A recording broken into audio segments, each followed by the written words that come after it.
Di tengah wilayah Mariinka, tanker distrik militer selatan menyerang titik yang sama untuk menghancurkan benteng angkatan bersenjata Ukraina.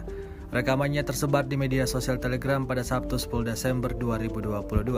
Dalam keterangan unggahan tidak disebutkan waktu kejadian. Namun diketahui angkatan bersenjata Ukraina membuat benteng dari setiap gedung tinggi yang ada di kawasan tersebut. Mengetahui hal itu, pasukan Rusia langsung menyerang setiap bangunan yang diduga sebagai markas baru Ukraina dengan serangan bertubi-tubi. Akibatnya seluruh bangunan yang ada di kawasan tersebut hancur tak tersisa. Hingga video ini beredar, belum diketahui pasti ada berapa jumlah korban jiwa dalam insiden ini. Kendati demikian, video ini dibanjiri beragam komentar yang dituliskan warganet.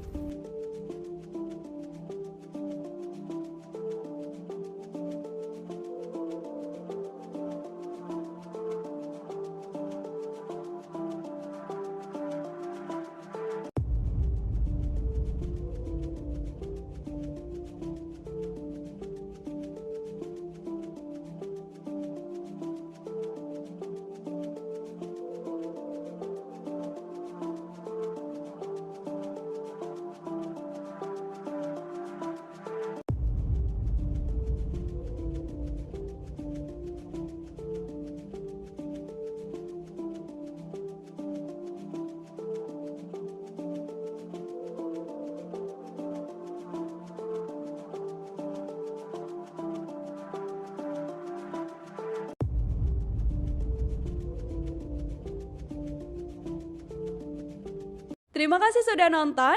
Jangan lupa like, subscribe, dan share ya.